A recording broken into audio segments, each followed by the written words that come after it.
A little girl clutching her mother's bloodied body cries alone in a forgotten horse barn, and a man with blood on his own hands kneels beside her, knowing this is his moment of reckoning.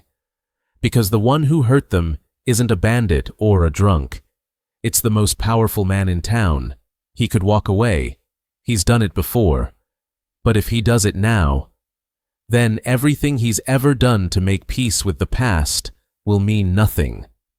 So he stands, not to seek revenge, but to make sure that little girl never has to be afraid to cry again. And when he does, the barn becomes the place where mercy takes a stand. The fire took less than 8 minutes to devour the barn. By the time Mary Callahan staggered across the smoke-choked yard in her nightgown, the sky was already red, pulsing against the black silhouette of dry timbers snapping under the heat. Her boots were mismatched. She hadn't thought to grab her coat. She thought only of Bessie, her old milk cow, the last living thing left on this land that still answered when called. But Bessie was gone. The barn was gone. And somewhere in the darkness, she heard her daughter screaming. Lila. The name tore from her like a broken prayer. She stumbled past the fence-line skins scraping wood, the frozen ground punching through the soles of her thin boots. She rounded the backside of the barn toward the pen, and that's when she saw the shadow move. It wasn't Bessie. It wasn't a neighbor come to help. It was a man with a torch. He didn't run. He turned toward her slowly, like someone checking the time. Well now, he said, lips curling around a piece of straw. Ain't this a sight? You look like hell, Mary Callahan. She stared, trying to place the face. Then she saw the scar across his cheek, the same one who'd shoved her last year when she refused to sell. One of Rourke's men. You did this, she whispered, voice hoarse. He stepped forward and lifted the torch near her face, illuminating her split lip. The bruises from yesterday's visit, the one where Clay Rourke had politely offered to buy her father's land again. For pennies. In front of her daughter. You know, the man drawled, boss said you were proud, said you'd rather starve than sign. But I told him everyone breaks eventually. And then he raised the back of his hand and swung. Mary didn't remember hitting the ground. Lucia, her baby, found her 3 minutes later. The child had crawled from under the porch where she'd hidden smoke in her lungs and scratches on her arms. She knelt beside her mother's motionless body, pressed her face to her chest. Mama, she croaked. There was no answer. The flames hissed behind them like laughter. Before dawn, they left. Mary could barely walk. One eye swollen shut her ribs, wrapped in pain. She carried Lila's coat in one arm, the child in the other. The land was no longer theirs. She didn't cry, didn't scream. She just followed the faint edge of memory down the hill, past the withered orchard, toward the old Calder barn, where her father once took her to read stories during the war. The barn hadn't been used in years. The hinges groaned like old ghosts. But it was shelter. It was something. She collapsed inside straw and dirt, cushioning her fall. And when Lila tried to wake her, Mary didn't stir. Elijah Turner didn't find them until late morning. He was on horseback looking for a mule that wandered off when he saw the smoke curling up from the valley like a dying signal. He dismounted near the ridge and followed boot tracks down to the old barn. Inside, the air smelled of sweat and blood and moldy hay. It took him a moment to see the child. She was curled in the corner, arms wrapped around herself, blue with cold. He crouched. Hey there, little one. Lila stared at him with wide, tear-rimmed eyes. She won't wake up, she whispered. Eli looked past her.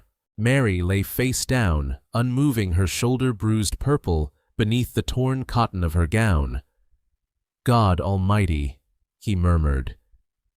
He carried Mary back to his cabin with the gentleness of a man who knew what it meant to be broken.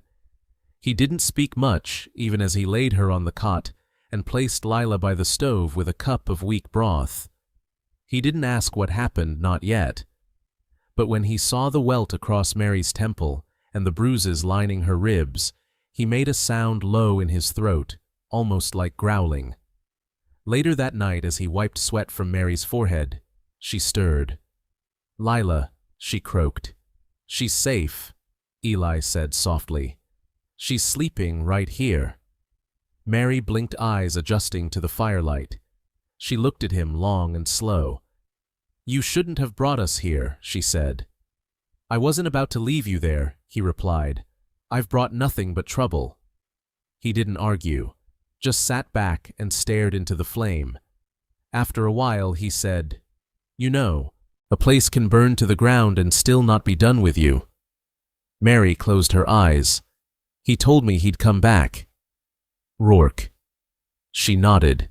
"Said I'd die with the deed in my hands. Said my girl would starve on my pride." Something in Eli's jaw tightened. And then, in a voice so calm it chilled the room, Mary whispered, "There's evil in this world that doesn't wear a mask. It smiles, shakes your hand, and signs your death in cursive." That night, Eli sat alone on the porch. Snow fell quiet over the valley. He held a tin cup of coffee that had long gone cold. Inside, 2 lives lay sleeping. 2 souls hunted. He remembered the last time he saw a mother with a child this broken. Her name was June. The baby hadn't made it. He hadn't stepped in fast enough. Not then. He wasn't sure if this was redemption or just another chance to fail.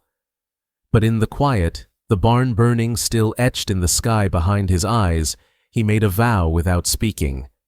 They would not burn again. When morning came, Mary woke to the smell of eggs and wood smoke. Lila sat beside her, face cleaner, eyes calmer. The world hadn't ended. Eli handed her a cup of coffee, strong and bitter.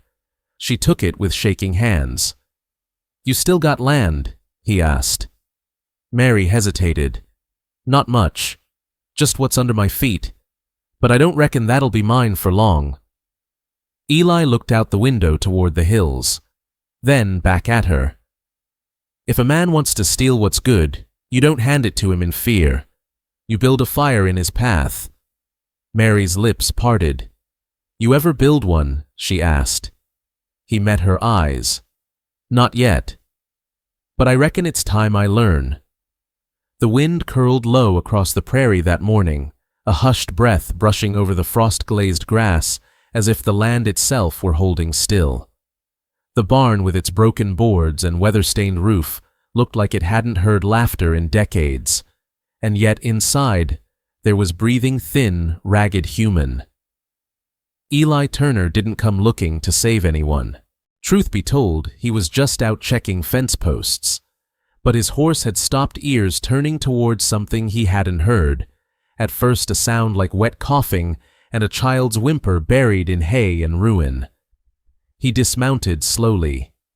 There were boots you walk in when you mean to fix things, and boots you wear when you know it's too late. This morning he wasn't sure which he had on. He opened the barn door with a creak like an old prayer. And there she was. A woman, barely conscious, slumped against a stall door, one arm protectively curved around a child who clung to her like she was the last bit of land above floodwater. The child's face was streaked with soot and tears. The woman's blouse was torn and dark with dried blood. Her bare feet were scraped raw. A gold chain with a tiny locket hung from her wrist, tangled with straw. He stood there a moment too long. "Don't hurt her," the girl whispered. Her voice was small but steady. "Please. She's sleeping." "She's not sleeping, sweetheart," Eli said softly, his voice dry from disuse. "She's holding on." The little girl blinked. "Are you a bad man or a maybe man?" That did something to him. "I was a bad man," he said. "But I don't want to be one today." He carried them both in his arms, one light as a bundle of laundry, the other clinging like guilt. The woman stirred only once on the ride home, whispering something that might have been a name, or maybe a plea. Eli's cabin sat between two ridgelines tucked quiet and out of reach. He'd built it after the war, one plank at a time, with no blueprint, but silence. It wasn't much, but it had warmth, clean linens, and water that ran clear. He laid the woman on his cot and let the little girl choose where to sit. She picked the chair in the corner, curled into it, like she didn't trust the room to stay still. "What's her name?" he asked, kneeling beside her. "Mary," the girl whispered. "She's my mama. I'm Lila. We used to have chickens. Now we have no more things." "You have breath in your lungs," he said gently. "And breath can carry you farther than horses if you use it right." The girl stared at him with those ancient eyes children sometimes have. "You talk like you lost something, too." Eli didn't answer. He just stood and walked to the hearth, hands trembling as he stirred the coals. By nightfall, Mary's fever broke. She opened her eyes in the dim cabin. Light blinked against the shadows, then tried to sit up. Her voice was hoarse. "Where's my daughter?" "She's here," Eli said. "She's safe." Mary's eyes locked onto his. She didn't ask his name, didn't ask who he was or what he wanted. Her first words were a warning. "If you touch her, I swear to God I'll kill you with my bare hands."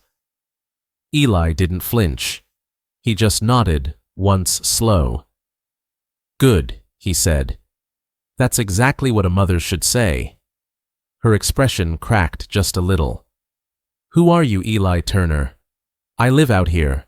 Found you in the old horse barn near Bishop's Creek." Her voice fell into a rasp. "He burned it all. Took everything. Clay Rourke, he's a devil in man's clothing. He sent them to teach me a lesson." Eli's jaw tightened. Clay Rourke. He hadn't heard that name in years, but it made the air heavier somehow. Like dust you thought was settled until you opened the wrong drawer. "I know the type," Eli said. "No." Mary croaked. "You don't. He don't just take your land. He takes your name, your good sense, and leaves you too tired to fight for either." She turned away, coughing into the blanket. Eli stayed quiet, watching the shadows on the wall shift as the fire crackled low. The next morning, Mary tried to leave. She pulled herself up from the bed with raw hands gripping the doorframe like she could will herself invisible. Her daughter slept still in the corner, her breath soft and even. "You shouldn't be up," Eli said. "I can't stay here," she replied. "You're not a burden. That's not the point," she snapped, then softened. "You're kind, but kind gets you killed. I know how this goes. You help, and then he comes knocking. Men like Rourke always knock." Eli leaned on the table, voice quiet. "I buried a little boy once," he said. "Didn't know his name. Bullet found him in the crossfire when I was aiming for someone meaner. I gave up the gun after that. But I still see that kid's face every night I close my eyes." Mary turned. "So why help us?" Eli looked at her, eyes dry but heavy. "Because I ain't ever gonna fix what I did. But maybe I can fix what I still have breath for." They stood in that room, two broken strangers, with nothing but a thread of decency between them. "I'm not asking you to trust me," Eli added, "but I'm not turning you out either." She sat down slowly, as if the decision belonged to gravity more than choice. Later that day, as the sun slipped behind the hills, Lila brought out a tattered drawing from her coat pocket, a house, a tree, and a stick figure with a dog. "This was my daddy's place," she said, "before he left." Eli knelt beside her. "Why'd he leave?" She hesitated. "Mama says he got tired of being needed." Eli closed his eyes. That kind of man. He understood too well. Lila looked up. "You don't seem like you'd get tired of that." He smiled just a little. "I think maybe I forgot how to be needed," he said. "But I'm trying to remember." The knock came just after sunset. Not the kind of knock you give to a friend. It was sharp, hollow, like bones tapping on wood. Eli Turner stood from his place on the porch where he'd been oiling the hinges on Mary's old trunk, the one she'd managed to salvage before the fire. He wiped his hands on a rag, slow and cautious eyes narrowing toward the barn gate. Two men stood in the dust. Their coats were too clean for ranch hands, too stiff for travelers. Behind them, a third man stepped forward, taller, broader, and with a glint in his eye that said he owned things he hadn't earned. Clay Rourke didn't wear a badge, but the town still jumped when he spoke. "Well, now," Clay said, voice smooth as aged whiskey, "I figured I'd find you out here, Turner. You always did have a taste for lost causes." Eli said nothing. The wind picked up a curl of hay and spun it between them like a dance no one wanted to lead. Clay took a slow look around the property at the patched-up windows, the smoke rising from Mary's cooking fire, the rope line where Lila's little dress hung drying. "You've been busy," he said, "playing hero. That's new for you." Eli's jaw flexed, but his voice stayed low. "What do you want?" Rourke Clay smiled too wide for a man whose heart still beat human. "Just thought I'd offer you a chance to avoid trouble. See that woman you're sheltering? She's trespassing on land I'm acquiring, titles almost signed, and her presence here. Well, it's inconvenient. She's not your concern." "Oh, she's exactly my concern. She owes me. That land of hers sits on a spring, and that spring feeds every damn crop within 5 miles. Her husband knew the value. Shame he died before selling." Eli stepped off the porch. The boards creaked behind him, old wood warning of old bones beneath. "You burned her barn." Clay's smile twitched. "Can't prove that. You sent men to hurt her. That little girl still breathing, isn't she?" The words struck harder than a bullet. Eli's fists curled. Clay stepped in close. His breath smelled of mint and rot. "I'm giving you a way out," he said quietly. "Tell her to sign over the deed. We'll be generous, maybe even let her stay a while. You don't, and this quiet little hideaway of yours, it won't be so quiet anymore." Silence stretched. Inside the barn, Mary watched through a crack in the boards. One hand rested on Lila's back. The child slept finally after 2 nights of fevered crying. But Mary's other hand clutched a kitchen knife, not for defense, but out of instinct, like a mother fox licking her wounds in the dark, knowing the hounds were still sniffing. Back outside, Eli looked toward the barn, and Clay noticed. He leaned in again. "I see it now," Clay whispered. "You've got a soft spot. You always were better with animals than people. I wonder how long before you start to believe you're a good man again." Eli's voice, when it came, was gravel and grief. "I don't give a damn what you think I am." Clay's eyes sparkled. "You should. 'Cause I'm the one who decides what happens to people in this town." He tipped his hat, turned, and left dust in his wake. The other men followed, but one paused long enough to spit into Eli's yard. That night, Mary sat on the barn steps wrapped in a quilt. The stars were out cold and wide, watching everything. Eli brought her tea. Not store-bought, but wild mint he'd gathered from the stream bed. He didn't say anything, just handed it to her and sat beside her, letting the quiet fill the spaces words would only bruise. After a while she spoke. "When he talks, it's like poison creeping up your skin." Eli nodded once. "I know." She looked at him then, really looked. Into the cracks in his face, the lines that spoke of nights without sleep and sins without forgiveness. "My husband," she said. Voice soft used to say, "There's 2 kinds of evil. The kind that burns your house down, and the kind that convinces you to light the match yourself." Eli's fingers curled around the tin mug. "And which one am I?" Mary didn't answer. But she reached over, placed her hand on his. Just once. Just enough. Inside the barn, Lila stirred and whimpered. Mary rose to go, but before she stepped inside, she turned back. "He'll come again," she said. "With more men, with more lies." Eli nodded. "I know. And you'll have to choose, not just between him and me, between who you were and who you're trying to become." Eli didn't sleep that night. He stood by the barn door till dawn, shotgun cradled in the crook of his arm, not as a threat, but as a promise. Not every man gets a second chance, but some are fool enough to take it when it's given. The morning broke with a red smear on the horizon, like a wound the sky couldn't hide. Eli watched it from the porch, his coffee gone cold in his hands. The barn door creaked behind him, and he didn't need to look to know Mary was awake. She hadn't slept much, neither had he. Inside, Lucy still slept curled up beside the stove, her small hands gripping the edge of the blanket, like she feared it might be stolen too.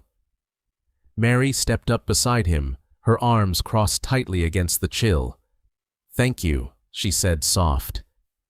Eli didn't answer at first, just watched the sun bleed into gold. Then, in a voice that barely cut through the wind, he said, "It ain't right what they did." Mary gave a dry laugh, almost bitter. "Right's a word folks stopped using around here a long time ago." He looked at her then. The bruises on her face had turned the color of rotting plums, one eye still swollen. Her ribs were wrapped beneath her borrowed coat. "Not all of us have," he said. They didn't speak again until the wind carried up dust from the road below. The sheriff's office was a squat stone building near the center of town. Eli hadn't walked into it in over 8 years, not since he turned in his badge and his gun, and said no more. He stepped inside just as the bell above the door clattered. The room smelled like old paper and pine tar. Sheriff Donnelly sat behind the desk, belly round, as a whiskey barrel picking grit from his fingernails with a toothpick. "Well, I'll be damned," Donnelly said without looking up. "Eli Turner, alive and walking. Thought you done married that shotgun of yours and disappeared into the hills." "I need a word," Eli said, voice low. Donnelly glanced up, squinting like Eli was sunlight he didn't want to see. "If this is about that widow and her girl, you're wasting spit." Eli stepped forward. "She was beat half to death, Sheriff. Her kid too. Her barn burned down. You know who's behind it." "Folks say she said it herself," Donnelly replied, leaning back. "Hysterical woman, that one. Talks to herself. Don't bathe regular. Shame, really." Eli stared at him, unmoving. "That's not true." Donnelly shrugged. "Doesn't have to be. Just has to stick." The room felt colder somehow, though the morning sun lit the desk. Eli's jaw clenched, but he didn't raise his voice. "Clay Rourke's got this whole town in his pocket," he said. "But you still wear that badge. You still swore the same oath I did." Donnelly laughed, then loud and raw.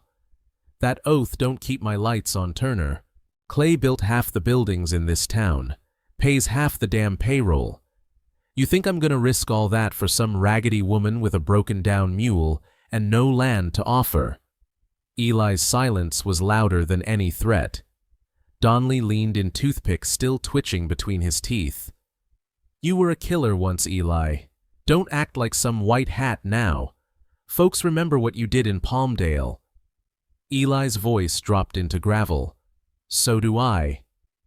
And for a second, the room stood still. Back outside, the town looked smaller than it used to. The blacksmith was gone, replaced by a feed supply. The chapel's roof sagged. Kids ran past with shoes that didn't match. But Clay Rourke's house, that stood tall white columns and clean windows like a courthouse for the wicked. Mary waited with Lucy on the wagon. "Well?" she asked. Eli shook his head. "He won't help." Mary didn't cry. She just nodded like she'd expected it. Lucy looked up at Eli, her little voice piping through the dust. Does that mean he wins? Eli looked at her, at the scrape on her cheek, the bandage on her arm. Her eyes held no tears now, just the heavy knowing that kids shouldn't have. No, Eli said. It just means we don't ask permission anymore. That night, Mary couldn't eat. She sat on the porch, hands clasped tight, the stars hanging like regrets overhead.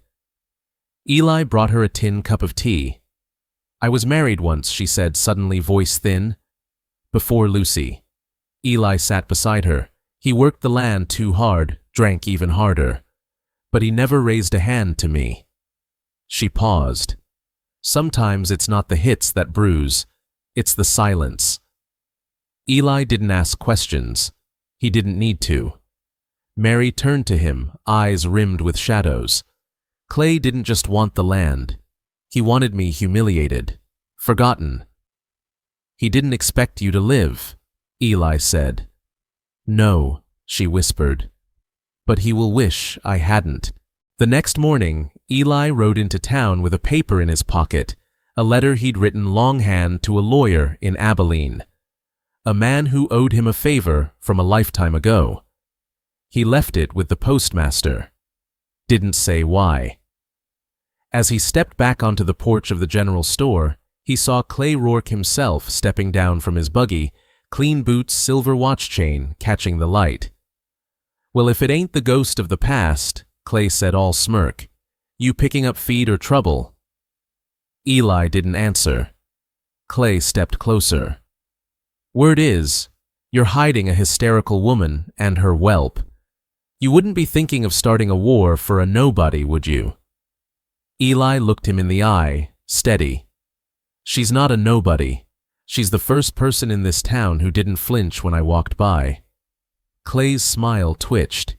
You best remember who's got the law on their side.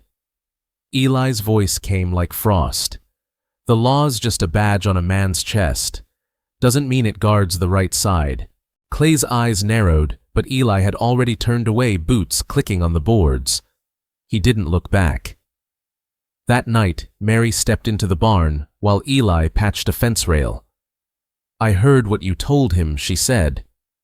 Eli paused, then said softly, Didn't do it for thanks. Mary came closer.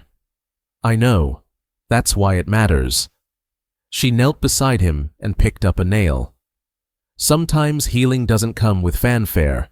Sometimes it's two wounded people fixing what someone else broke, one rail, one truth, one scar at a time. And in that silence between hammer strikes and the breath of horses, a little bit of justice took root. The sun was setting low behind the cottonwoods, bleeding red light across the fields, like some old wound come open again. Eli Turner stood at the edge of the pasture, his hand resting on the fence rail, watching Lila chase a pair of barn kittens through the tall grass. Her laughter, sweet, unguarded, rose and fell with the wind. For a moment it felt like a life he might have lived if things had gone different. But mercy don't change what already happened. It just teaches you how to live with it. Behind him, the barn door creaked. Elijah Turner came, a voice like boots on broken glass. He turned slow. The man standing there was thinner than he remembered, with hollows under his eyes and the permanent slouch of someone who'd spent too long sleeping with one eye open. Sam Bledsoe, Eli said, quiet as prayer. I thought you were dead. Not yet, Sam replied, tipping his hat, but I thought you might be. They sat on the back porch after supper, 2 cups of bitter coffee between them. Mary had taken Lila inside to wash up, but Eli could feel her watching from the kitchen window. Sam didn't speak for a long time. He just stared out across the field, where the last of the light turned gold to ash. Teruel, he said finally. You remember it? Eli stiffened, jaw tightening. I remember the smoke, the screaming, the boy. His name was Mateo, Sam said. He was 7, had a lopsided grin, and called you Senor Cowboy. Thought you were a hero. Eli's hand curled around the tin cup. I told myself I was protecting people. Eli said, voice low. Told myself it was the only way to stop them. But when that building came down, when the bullet hit the lantern, you burned down a house with 3 innocents inside. Sam cut in, voice hard. And Clay Rourke, he got away clean. Eli looked up, the weight of years pressing into the corners of his eyes. I didn't come here to forget. I came here to be forgotten. Sam leaned forward. Well, you failed. He pulled a folded newspaper from his coat pocket and laid it on the table. The front page bore the seal of Grant County Court with a headline in black ink. Warrant issued for Elijah Turner in connection with 1879 Teruel raid. They reopened the case, Sam said. Turns out Rourke's lawyer is using your past to paint you as a criminal. Claims Mary's hiding out with a fugitive. Says you lured her here to steal her land. Eli's fingers trembled as he traced the seal. That's not what happened. Don't matter. The truth never matters when a rich man controls the narrative. Eli looked up. So why tell me? Sam took a breath. And for the first time Eli saw it, the guilt hiding behind that bravado. Because I lied in court, Sam confessed. All those years ago. I said I saw you light the fuse. I didn't. I panicked. I was scared they'd come for me next. Eli blinked. Why now? Sam looked toward the house where Mary and Lila stood, silhouetted in warm lamplight. Because I saw the way that little girl looks at you. And for the first time in a long while, I wondered what it might feel like to be clean again. Inside, Mary dried her hands slowly.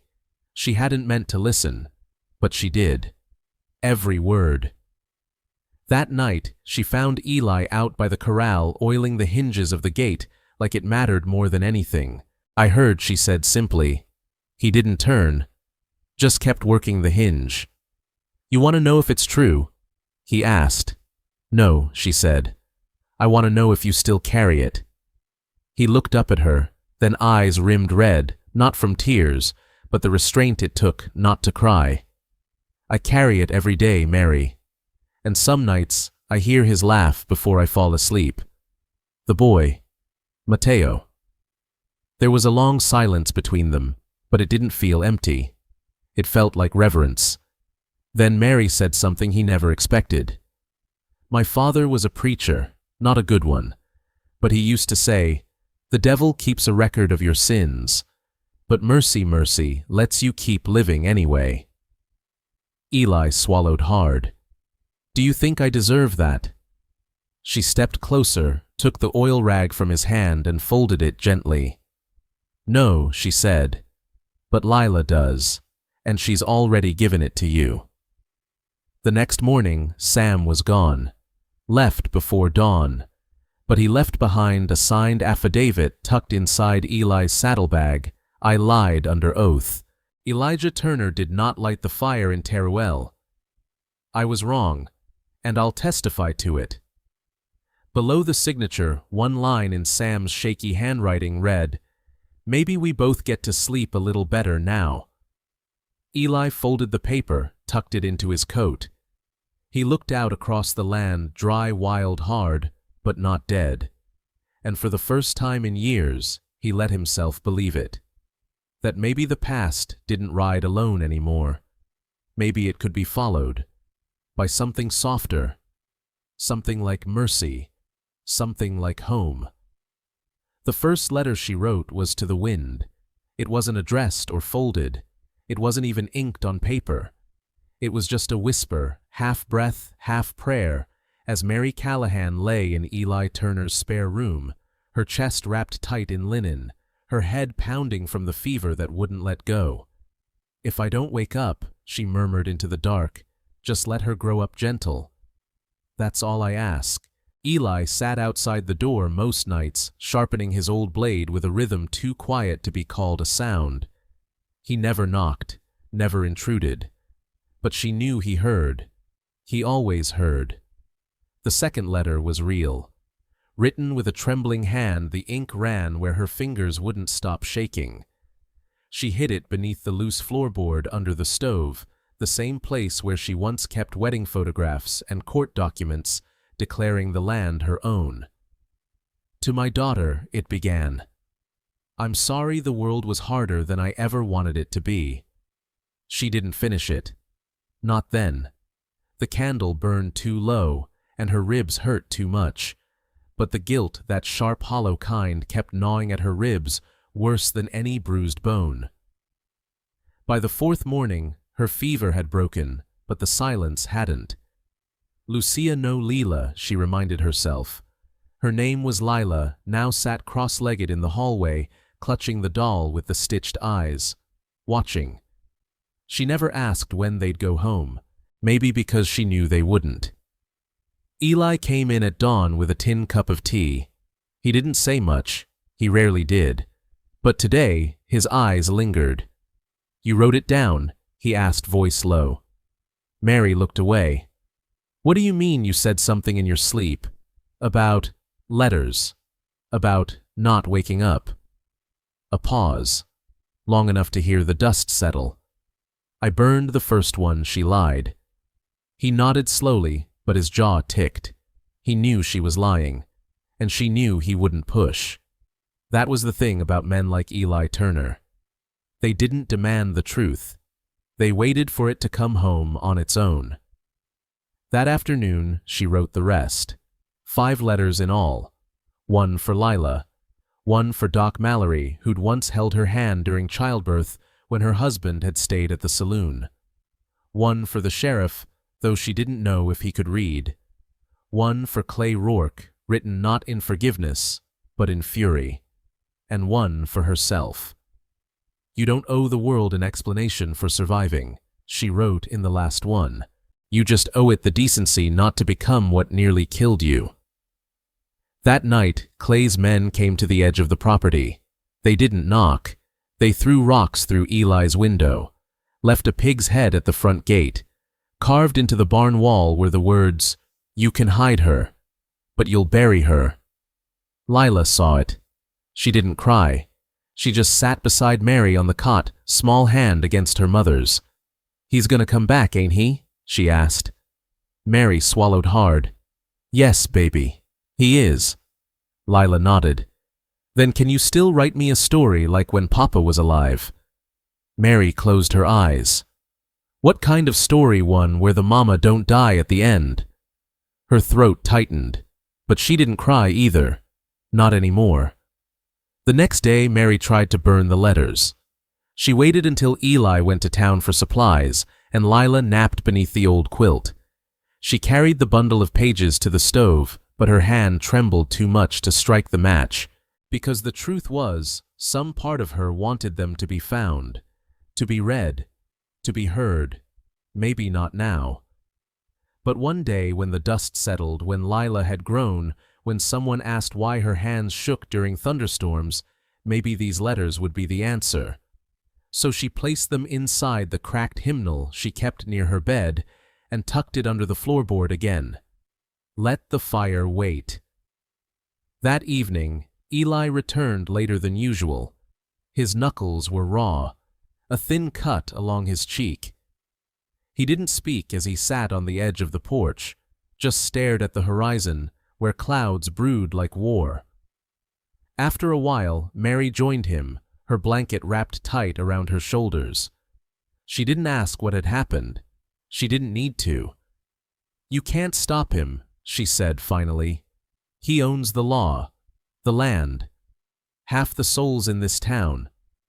Eli didn't look at her, but his voice came out like a match scraping against stone. Then, "I guess it's time someone taught him what a soul's worth." Later that night, she placed one final letter by his bedside. No name on the envelope, just 2 words scratched on the flap in case. Eli didn't open it right away, but he picked it up, ran a thumb over the writing. And for the first time since she'd arrived, he spoke without armor in his voice. "You're not dying, Mary." She turned from the doorway. "I already did," she said. 6 years ago, when my daughter watched me beg a man for mercy, and he spat in my face. Then softer, almost too soft to hear. Now I'm just learning how to live again. The storm rolled in just before midnight. No lightning, just wind and the kind of darkness that made even fences disappear. But in the quiet space between two broken people, a candle still flickered in the window. The letters remained hidden. The guns remained holstered. And for the first time in years, Mary Callahan dreamed without nightmares. Not of death, but of a story. One where the mother lived. The sun had barely lifted its gold-laced head above the ridgeline when the smell of smoke reached Eli Turner's porch. It was faint, almost like a memory at first. Sweet, then sharp. The way old sins sometimes crept back in, not loud, but certain. He stepped off the porch in his boots, still half-laced, and followed the wind. The wheat fields behind the barn, his last good crop before winter, were burning. Flames danced low and slow at first, like they knew they were being watched. But then they leapt. Furious. Consuming. Eli didn't run. He just stood there, jaw clenched, watching the flames eat the stalks like hungry dogs. The wheat had taken all spring to rise, each blade planted with hands that once only knew how to pull triggers. And now, this. In the house, Mary stirred to coughing. The smoke had slithered through the boards under the windows into her chest. She pushed herself upright from the cot ribs, still healing, eyes watering. "Lucia," she croaked, panic clawing at her throat. "I'm here." "Mama came," the soft voice. The girl stood by the back door barefoot, staring out the screen. Mary reached her just as the wind carried a gust of heat toward them. Eli appeared in the doorway, covered in ash shoulders, trembling not from fear, but restraint. "It wasn't the wind that lit this fire," he said quietly. Mary searched his face, and in that moment she saw something she hadn't seen before. Not rage, not even sorrow. Just a man who had believed, perhaps foolishly, that if he left the past buried deep enough, it might not find its way back. But it had, and it had teeth. They buried the horseshoe-shaped locket that night, the last piece of Eli's mare who had died in the blaze trying to break free from the corral. Lucia wrapped it in a linen scrap and knelt beside the smoldering field. "She was the one who let me braid her mane," she whispered. "She was kind." "Kindness don't make you safe in this world," Eli muttered. Mary touched his arm. "But it does make you worth saving." By morning, the sheriff had already dismissed the fire as an unfortunate accident. But Eli knew better.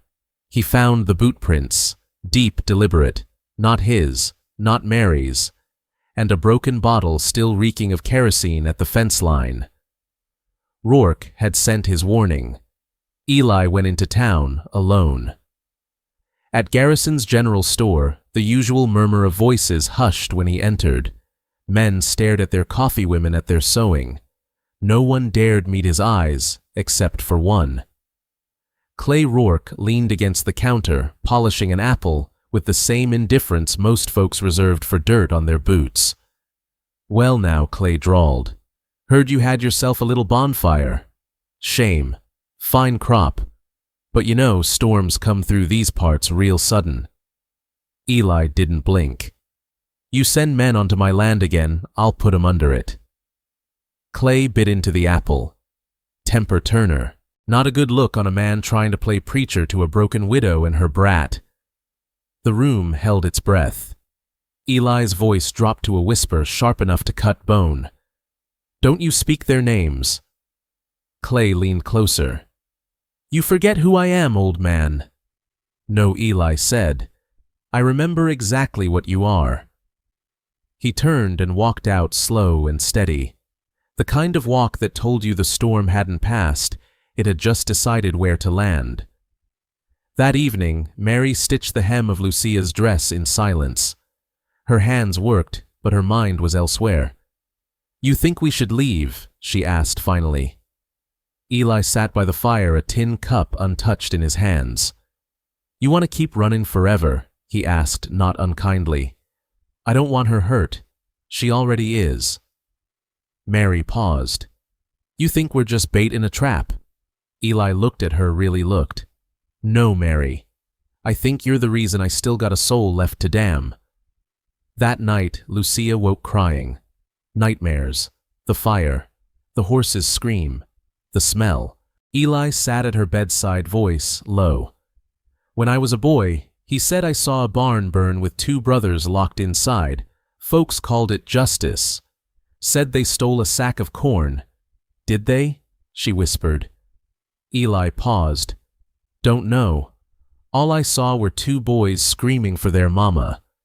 Lucia didn't say anything, just reached for his hand. I don't want anyone else to burn, she said. Eli squeezed her fingers. Neither do I. In the barn the next morning, Mary found a package.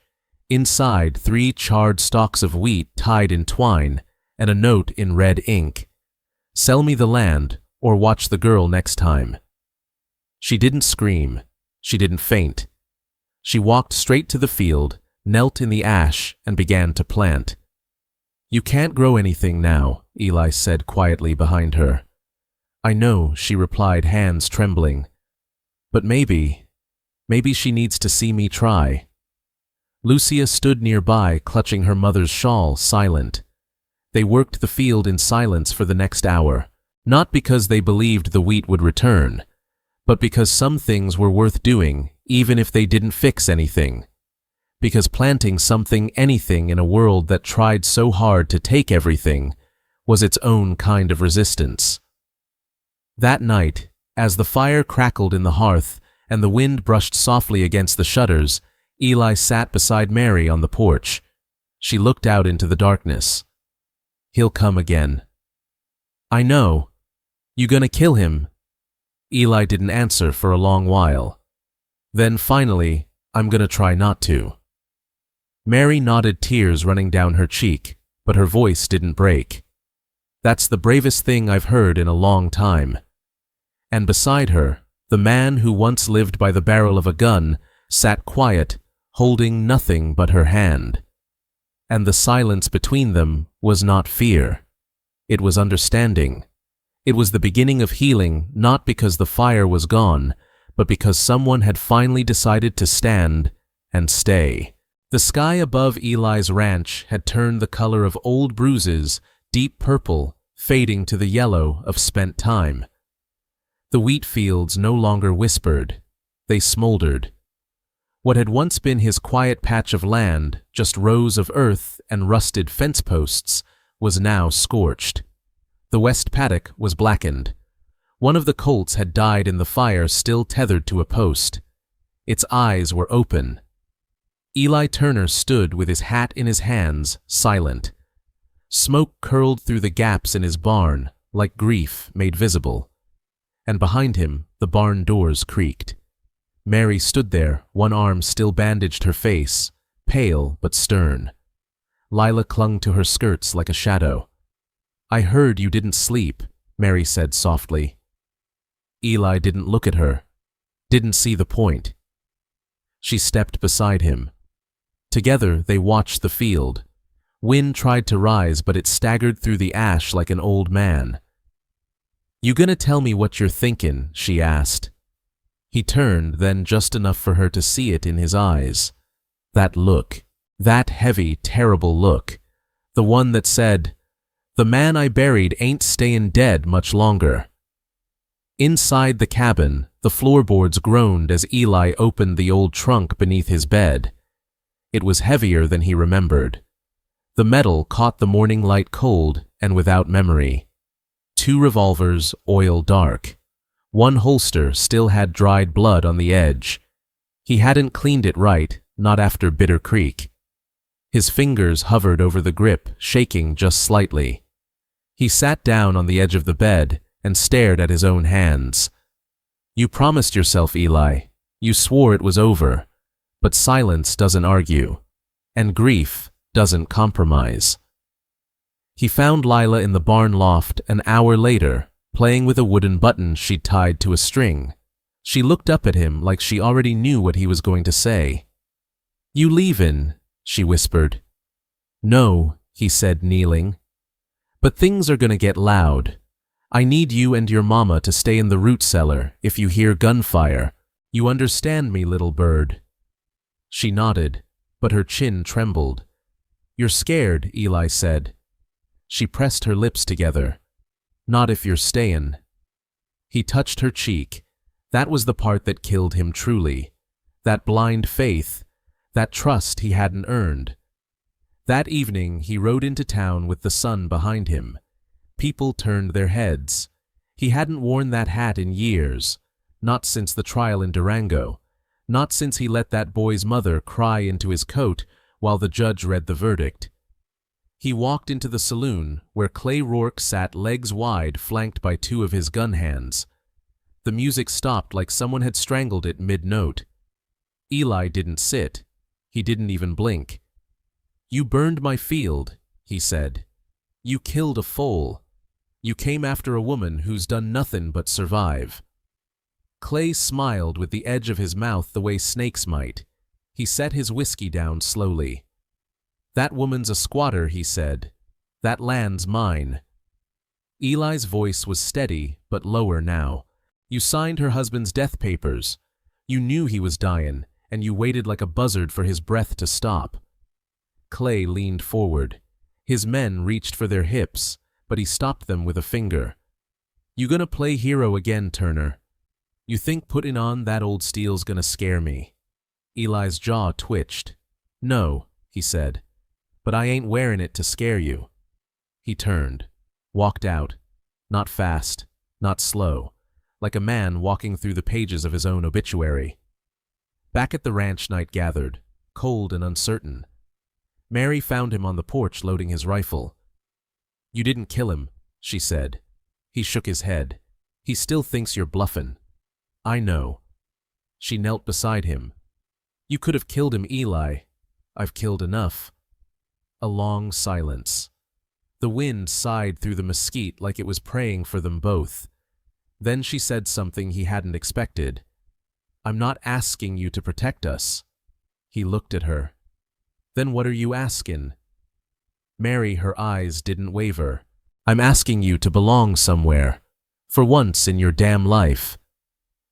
Just before midnight, he walked out to the barn and stood in front of the stall. The air was thick with old hay, and something deeper like fear pressed between the slats. He slid the revolver from its holster and stared at it. Last time, partner, he whispered. After this, we rest. And from the dark Lila's voice, you promise. He turned. She was at the top of the loft, tiny in the dark. He nodded once, firm. The next morning, 3 riders appeared on the ridge, sun behind them, guns on their hips like judgment. Clay was among them. He called out, You ready to hand over what ain't yours? Turner Eli stepped out of the barn, hat low, shoulders squared. Only thing I'm handing over today is consequence. Clay laughed. Big word for a man with nothing left to lose. Eli's voice came out like gravel and fire. You're wrong about that. I got 2 hearts behind that door I'd burn this whole valley down to protect. Clay spat. Then die with 'em. The shootout lasted only minutes, but it felt longer than some lives. Eli moved like someone who remembered where every bone in the human body could break. One of Clay's men screamed, then fell. Another ran. Clay stood, last blood running down his coat, eyes wide, not from pain, but from surprise. You're supposed to be a ghost, he choked. Eli leveled the gun, but didn't fire. I was, he said, till a little girl called me back. He didn't kill him. He let the sheriff do what he was paid to do for once in his life. When Eli turned around, Mary and Lila stood there, dusty, unharmed, waiting. He dropped the revolver in the dirt. Lila ran to him and hugged his legs tight. He looked up at Mary. She was crying, but not from fear. He whispered, almost broken, You were right. She stepped forward. About what I never did belong anywhere, he said. Not till now. The rain had come hard and sudden, Not the kind that cleansed, but the kind that felt like the earth had finally broken down, crying. Eli Turner stood alone in the open yard, soaked through to the skin, his boots planted in the mud, like old roots that refused to rot. Behind him, the barn loomed dark, warm, and trembling with the breath of a mother and her child hiding in silence. He didn't look back. The rifle in his hand was old, polished with age and regret. He hadn't touched it in years, hadn't needed to until tonight. The hooves arrived first. 4 of them, then 6, then more. Clay Rourke's voice came through the rain before his face did, oily, slick, and cruel as a serpent. "Evening, Turner. I figured you'd try to play hero. How many people gotta die for you to feel righteous again?" Eli didn't answer, just listened, just watched. The way an old man watches a fire he can't stop but might still outrun. Clay dismounted slow, like he owned the land under his feet. He wore black gloves, not for the cold, for the blood. 2 men flanked him, guns ready, eyes sharp but unsure. Hired hands, not killers, not like Clay. "You're harboring a criminal." "Eli Clay," said voice raised above the wind. "She stole my property, my land. And that little brat, that's trespassing too." Eli's grip on the rifle tightened, but his voice stayed low, steady. "You've burned her barn. You've broken her bones. You don't own her grief." Clay. The storm cracked above them. Thunder. Or maybe God slamming a door somewhere. Clay scoffed, spitting into the mud. He stepped closer, boots sloshing. "Don't act like you're the savior here. I know what you did in San Pedro. You killed a boy, an unarmed boy. So don't you dare preach to me." The words didn't hit like Clay wanted them to. Eli's shoulders didn't flinch. Instead, his voice broke just barely. "I carry that boy in my sleep, but I'll carry him until I die if it means no other child screams like Lucy did last night." From inside the barn, there was a shuffle, a muffled cry. Lila Lucy. Small, brave, listening. Clay raised his hand to his men. "You've got one chance, Turner. Step aside and let the law handle this." Eli raised the rifle slowly, barrel pointed toward the ground, but firm. His eyes locked on Clay's. "You're not the law. You're just the last coward who's still standing 'cause good men got tired of fighting." There was silence then. The kind that aches. The kind that stretches long enough for a woman inside a barn to press her palm over her daughter's mouth and whisper, "Almost over, baby. Almost." And then, gunfire. Not from Eli, from one of Clay's men. A warning shot, but that was all it took. Eli fired back, aimed low, hit thigh. The man screamed, fell, not dead, but done. The second man hesitated, raised his gun, then dropped it. "I didn't sign up to shoot an old man in the rain." He turned his horse, galloped off. Clay growled, furious, pulling his own pistol. "You think this makes you a hero? You'll die in the dirt like the rest of them," he charged. Eli fired once. The shot tore through Clay's shoulder. He spun, collapsed. Rain kept falling. Breathing hard, Eli walked toward him, rifle still ready. Clay writhed in the mud, reaching for his gun again. Eli kicked it away. "You don't get to die easy," Eli whispered. Behind them, the barn door creaked open. Slowly, carefully. Mary stepped out barefoot in the mud, one hand still clutching her ribcage. Lila clung to her skirt, eyes wide, too old and too young all at once. Mary looked at Clay, then at Eli. "I never asked you to fight for us," she said softly. Eli nodded. "I didn't fight for you. I fought for what should have been done long ago." She stepped closer. "But you did it anyway, and that's what makes it different."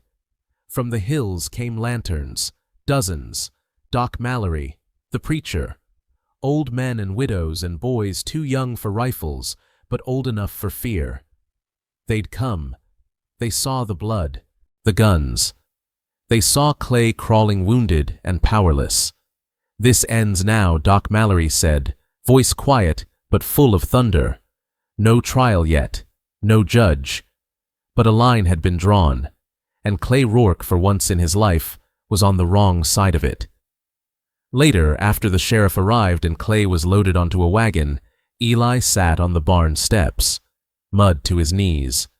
His rifle laid beside him, spent and quiet. Mary sat beside him, not too close, but not far.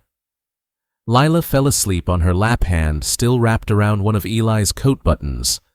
They didn't speak for a while, until Mary whispered, "She asked me last night if the barn would burn too. I told her no. I didn't know why, but I said no." Eli looked toward the dark roof above them, the rafters, the hayloft, the hollow air. "You were right," he said. "Some things don't burn, not if someone's willing to stand in the rain long enough." She reached out and gently pressed her fingers over his, just for a moment, but enough. And in that moment, the barn became something more than wood and nails. It became a promise. The wind shifted just before dawn. It swept through the fields like a breath held too long, carrying with it the scent of smoke, trampled wheat, and something older, something buried. Eli Turner stood alone by the barn door, his boots planted in soil still scarred from last night's fire. His duster was torn at the shoulder, his knuckles bled where the skin had split, but his hands did not tremble. Inside the barn, Mary was helping Lila wash the soot from her face using a tin basin. Neither had spoken much since the standoff, but there was something steady in the way Mary held her daughter's jaw, in the way Lila pressed her cheek into her mother's palm. Love, wordless, and worn raw. Outside, the first wagon creaked over the ridge, then another, and another. By sunup, there were nearly 40 people gathered along the fence line of Eli's land. They came on foot, on horseback, in buggies, farmers, seamstresses, old men with rifles that hadn't been cleaned in years, young mothers carrying babies on their hips. They came because word had spread Clay Rourke was planning to finish what he'd started, and this time the town would not look away. Doc Mallory was the first to speak. He stepped forward, old leather bag in hand, and faced Eli with eyes full of the kind of knowing only grief can give a man. "They remember now," Doc said.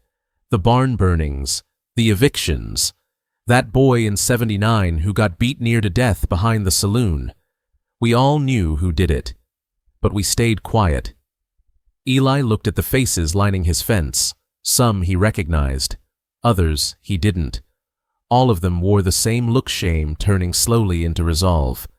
"Why now?" Eli asked quietly. Doc's answer was soft, almost broken. "Because last night a little girl screamed like she was being buried alive, and it cut through the damn silence." A hush settled. That was when Mary stepped out of the barn. She held Lila's hand. Her lip was split, one eye blackened, her dress torn and stained with ash. But she stood straight, no cloak, no shawl to cover the bruises. Just her and her child in full daylight. The crowd parted as she walked. No one spoke. No one moved. Lila squeezed her mother's hand tighter. At the center of the gathering, Sheriff Wallace Garrity dismounted his horse. The silver star on his chest caught the light, but not the respect of the crowd. "Miss Callahan," he said, voice even. "You've been accused of trespassing, obstruction, and harboring a known fugitive." Eli stepped forward, his jaw tight, but Mary raised a hand to stop him. Then slowly, she turned to the crowd, not the sheriff. Her voice was quiet, but clear. "Do you remember the Turner's mill fire, or Mrs. Hill's eviction in winter, or the time Rourke's men locked 4 farmhands in a feed shed for demanding pay?" Her eyes scanned the faces. "You remember. You were there. Maybe not with your hands, but with your silence. A woman in the crowd began to weep. Mary turned back to the sheriff.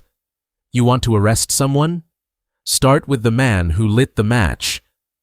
A voice from the back, gravelly old, spoke up. "That girl screamed like my wife did when Rourke's men dragged her from our porch." More murmurs. Another man. "He took my cousin's land, made him sign it over after they broke his ribs." A third voice. "My brother disappeared after he stood up to Clay. Folks said he left town. I never believed it." Garrity looked around. His fingers twitched near his belt. His badge suddenly weighed more than he could carry. "You'll want to move," Sheriff Eli said. His voice had no anger, just a grave calm. "Before this town remembers you too." Clay Rourke arrived with 2 hired guns just past noon expecting surrender. What he found was a town on its feet, not shouting, not armed, just standing, watching. "This is trespassing," Clay barked. "I have legal claim." Doc Mallory held up an old ledger records of unpaid wages, land deeds signed under duress, medical reports of bruises never explained. "And I have the truth," Clay sneered. "Truth." He looked around, spitting on the dirt. These people don't care about truth. They care about comfort, about keeping their little lives quiet. "Not anymore," Mary said, stepping forward. He turned to her eyes like coals. "You're just a woman no man wanted, hiding behind a broken-down cowboy and your bastard kid." Silence fell like a blade. Lila's lower lip trembled, but she didn't cry. Mary didn't move, but Elias did. Eli walked slowly, boots thudding in the dust, until he stood between Clay and the girl. Then he said low and steady, "If you ever speak about that child again, I will bury your words so deep, not even the devil will hear them." Clay flinched, not from the threat, but from the weight of hundreds of eyes watching.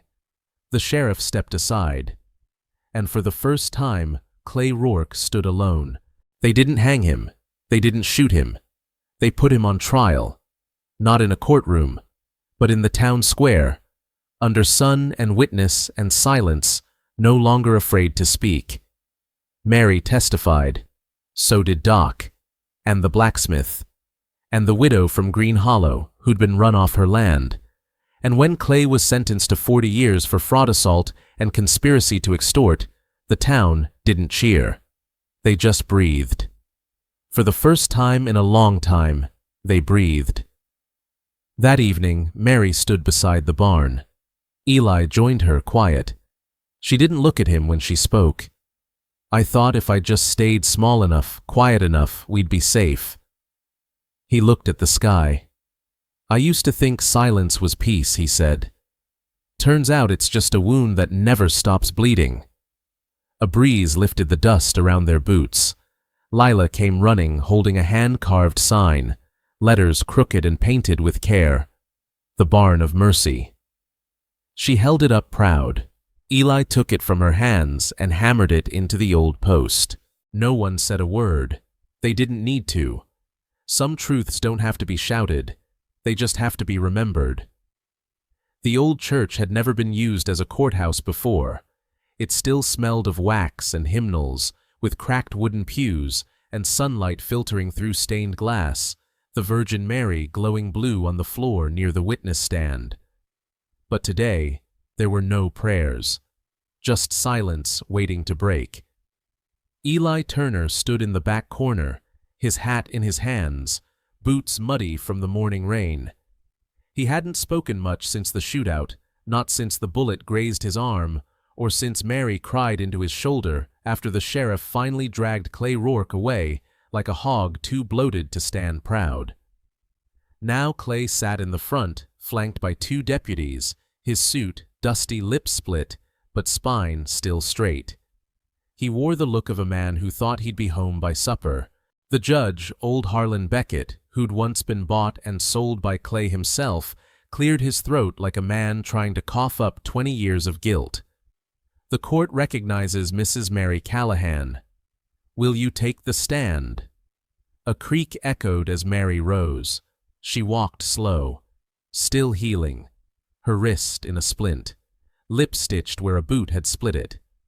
The murmur in the room died down, like folks suddenly remembered who she was and what they hadn't done when she needed them. Lucia sat beside Eli, her little legs swinging above the floor, eyes wide. She didn't speak, just held a doll missing one arm, the same one Eli had pulled from the rubble of the burned barn. Mary climbed the steps to the stand and faced Clay. He smirked. "Don't worry, sweetheart. They won't believe you. You've always been a little off." The judge banged the gavel, but Mary didn't flinch. "I was 16 when my father sold me 2 mules and a dream on 5 acres. I built that home with my husband plank by plank. Clay Rourke came the first year I was widowed. He said my land was sitting on spring water, and I was wasting it." She paused, looked out over the church-turned court. "He offered me money. I said no. He offered me protection. I said no. Then one night, his men came with fire." Clay leaned back, arms folded. "All I ever did was offer kindness. Can't help it if a woman takes it personal." Someone in the pews whispered a curse. Someone else shushed them. "I buried my baby's shoes after that night," Mary said softly.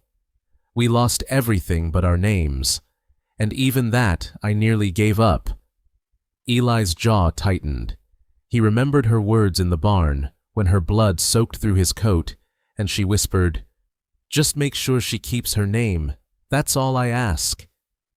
Mary's voice didn't rise. It never needed to. "He called me broken, hysterical, said no one would believe me. And he was right. For years he was right, until someone didn't walk away." Her eyes flicked toward Eli. Just for a second. A pause. A wait. "I'm not here for revenge," she finished. "I'm here so my daughter knows what truth looks like, even when it's ugly, even when it limps." The silence afterward was heavy. Not dramatic, just real. Like when thunder stops and you hear the world still breathing. The judge cleared his throat. "Mr. Rourke, would you like to testify?" Clay rose slowly. He adjusted his cuffs, though they were stained and torn. He smiled like a preacher who knew half the room owed him money. "I've been a generous man," he began. "Built schools, hired locals, paid taxes. You think I got rich cheating widows?" He chuckled. "I married one once. And let me tell you, you give them land, they want fences. You give them fences, they want your barn." A few uneasy laughs. Mary Callahan. "She's a sad story, sure. But that's all she is. A story. You want to believe some broken girl over 20 years of proof," he pointed toward the crowd. "Ask yourselves, where were you when I was feeding this town?" No one spoke, not even the men who used to drink with him. Their silence was colder than any shout. Eli stepped outside. He couldn't listen anymore. The wind had picked up, dust swirling like ghosts along the road. He leaned against the hitching post and closed his eyes. Footsteps behind him. Small. Light. It was Lucia. She tugged his sleeve. "Will they believe her?" she asked. He crouched down, looked her in the eyes. "I don't know," he said, "but she told the truth. And sometimes, that's the seed, not the harvest." She nodded slowly, as if she understood, as if she had already learned more about justice than most adults in that room. Inside, the verdict came quietly. Clay Rourke guilty on all counts: arson, assault, attempted murder. The sentence, 25 years. There was no cheering, just the slow exhale of a town finally unlearning its silence. As Clay was led away, he spat blood and bitterness. "You think they'll stay loyal to you? Mary, you think mercy wins anything?" Mary turned to him, not with hatred, but with something worse, peace. "No," she said. "Mercy doesn't win. But it lets us live afterward." That night, Eli sat on the porch of the barn house, the stars quiet above. Lucia lay curled with the dog on the steps. Mary joined him, holding 2 cups of coffee, black and still steaming. "I never thanked you properly," she said. "You did," he replied. "When you didn't give up." A pause. Long. Comfortable. "Do you think it's over?" she asked. He stared out at the field where new wheat had just begun to sprout.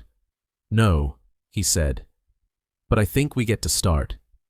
She placed a hand on his rough skin, meeting calloused quiet. Not a promise, not a beginning, just something real, something whole. The first rose bloomed the morning the frost let go. It came up shyly, its color a blush caught between pink and prayer, like it had waited years to be seen. Mary Callahan stood by the garden bed, hands tucked into the sleeves of her worn shawl. The sleeves still smelled of smoke sometimes when the wind turned a certain way. But today, all she could smell was damp earth and something close to hope. Lucia, her girl, who once screamed in her sleep and refused to open closets, now sat on the barn porch, legs swinging, book-open lips, moving silently. Her feet didn't touch the ground yet, but they would in time. The barn had changed. The blood was gone. The broken wood had been replaced. The old loft had been swept out and filled with hand-stitched quilts and shelves of donated books. But Mary didn't call it a schoolhouse. Not yet. It still felt too much like something sacred. Because here in this barn, a girl almost died. Because here, a man chose not to run. And because here, of all places, something like mercy had been born. Eli hadn't stayed for the trial. He never said goodbye, just left one morning before the rooster's second crow, leaving behind a repaired door, a heavy coat, and a note written in his uneven, quiet hand. "You don't owe me anything, but if you ever feel strong enough to teach little girls how to carry their own names again, I think this old barn would listen." Mary had cried over that note, not loudly, but the way women cry when no one's watching. Her tears didn't fall so much as they stayed heavy and hot, just behind the eyes. She didn't try to find him. Some men don't need to be followed. They need to be remembered. It was late spring when she saw him again. The schoolgirls were drawing pictures of horses in the dust, and Mary was inside sorting books when she heard the low, familiar creak of a saddle dismount and the soft snort of a tired horse. She didn't turn around, just pressed one hand against the edge of the table, steadying herself. "You left," she said, her voice not sharp, but shaped like something that had been folded many times. "I had to," Eli answered behind her. "Didn't trust myself to say what needed saying. And I thought, maybe you deserved quiet." She turned then, eyes meeting his. "You thought wrong," she said simply. He nodded once. "I usually do." There was a silence then, the kind of silence that isn't awkward, but full. Like the hush of dusk before a summer storm, or the moment a widow lays down a wedding ring in the dark. Eli took off his hat. He looked older. Or maybe just more honest. "I brought books," he said. "Thought the girls might need something that don't end in bullets or crying." Mary crossed the room slowly. She touched the side of his face just briefly with the back of her hand, like checking for fever. Or proof. "You brought yourself," she whispered. "That's enough." That night they sat on the porch, watching the wind dance with the wheat. Lucia fell asleep, curled in a blanket, one of Eli's books still in her lap. A lamp glowed soft behind them. The barn creaked the way old buildings do, like bones settling or memories waking. "I used to think barns were only for hiding things," Eli said after a while. "Livestock. Shame. Secrets. Blood sometimes." Mary didn't respond. "But now—" He looked out at the stars, voice low. "Now, I think they're for starting over. You ever think that's possible?" Mary truly starting over. She was quiet. Then, "No," she said. "Not starting over, but starting forward?" "Yes." Eli smiled. It was tired and crooked, and maybe even a little holy. In town, Don Casiano Ortega was gone. Prison hadn't softened his eyes, but it had broken his voice. The sheriff had resigned. A new marshal had come in from Amarillo, a woman no less, and she kept her gun holstered and her eyes wide open. The townsfolk now nodded at Mary when she came in for flour. Some still whispered, but most watched Lucia with something like pride, or shame, or maybe both. "She's gonna be stronger than all of us," the old grocer once said. "She's already survived more than we ever had to." Mary didn't answer, just paid in cash and left with a loaf of bread and a look that said, "My daughter is not your redemption story. She's her own." Weeks passed. The girls kept coming, some from as far as Santa Fe, some with scars, some with silence, all with eyes that had forgotten how to sparkle. Mary gave them chores and books and porridge and rules. Eli taught them how to whittle and ride without fear. And in the quiet hours when the barn was still, he taught Mary how to breathe again. He never asked for anything back, and she never said the words she knew he wanted to hear. Because some things, when true, don't need to be said aloud. They just need to be lived. One evening, as twilight folded itself over the plains like a warm shawl, Mary stood by the roses. Lucia was laughing with two new girls playing hopscotch with sticks. Eli was repairing a loose board in the porch floor, humming something too low to name. Mary looked at her hands. The same hands that once trembled with fear, now strong from mending, from planting, from holding. She turned to Eli and said softly, "Do you think broken places can become holy?" He looked at her, really looked, then nodded once. "They already have."